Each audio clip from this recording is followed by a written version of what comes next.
Ecological vacuums can create interesting thought experiments with speculative evolution. In my world of the Dragonslayer Codex, the presence of dragons as a dominant life form acts as evolutionary pressure on every other animal that lives among them. Perhaps a staple to the genre is that of the carnivorous ape, an imagining that even has its reaches in inaccurate theories regarding Neanderthals. Given my own deep love of both anthropology and primates in general, I figured I'd take a crack at creating a predatory primate myself, using existing canon of my setting, the Dragonslayer Codex. So, how does a large carnivore arise in a world dominated by dragons? By finding a vacuum, of course. The burning hills, covered in depth in a previous episode, are a steppe habitat dominated by several large herbivores, including a dragon called the Red Racer.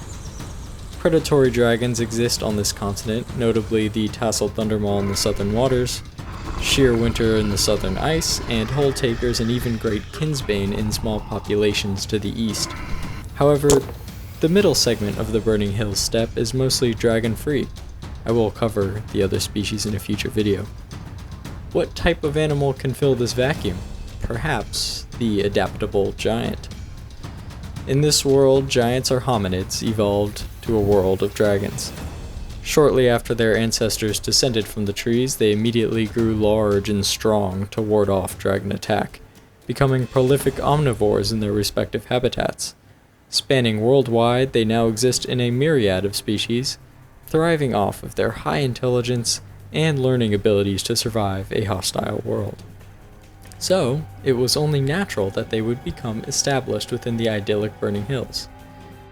Interestingly, the steppe shaped this species in a way unusual compared to their kin. They are long-bodied, long-legged knuckle walkers, moving in a way resembling a cross between a cheetah and an ape, being as flexible as a big cat and stronger than they look. Their faces are of particular interest, lengthy and with a drooping lower lip. A predatory lifestyle converges their cranial form with canines and hyenidae. Beady black eyes sit on their skull, and giant calloused hands carry them over the slopes with an unusual ease. Evolving into carnivory is one thing, but taking prey down is another. The selection is tough here in this habitat.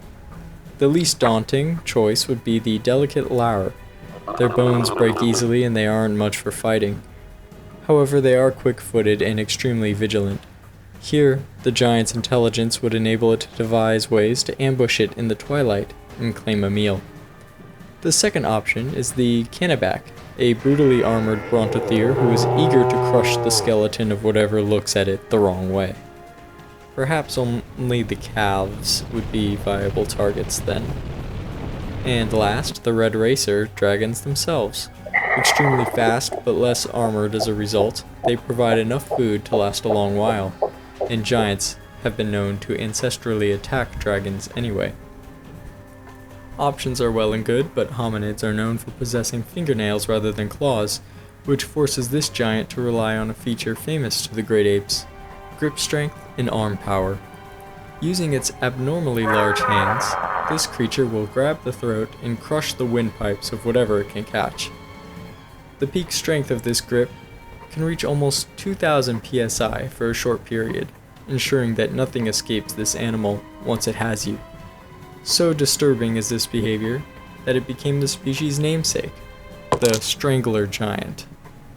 Mostly solitary, they may congregate during Red Racer migrations to take down several dragons as a group.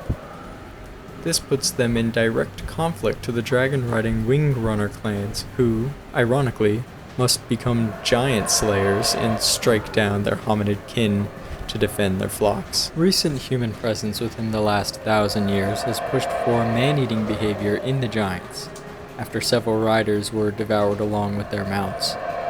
Riders must be careful, as a single grab from the strangler giant can pop a human into a fizzling overflow of organs and viscera. So, while it has never truly happened on Earth, the beloved trope of the predatory primate lives on in the expansive world of the Dragonslayer Codex. Last video I had a few comments wondering why I had not mentioned a predator for the Burning Hills and only herbivores. The simple reason being that I wanted to make it its own mini video. Let me know if you liked it down in the comments, and thank you to my patrons for being the backbone of my channel and the entire reason I'm able to spend time making art and videos like this. If you'd like to join us, please see the links down in the description, and if you are unable to, please subscribe, join us along this journey. There will be more to come. Thank you. Until next time.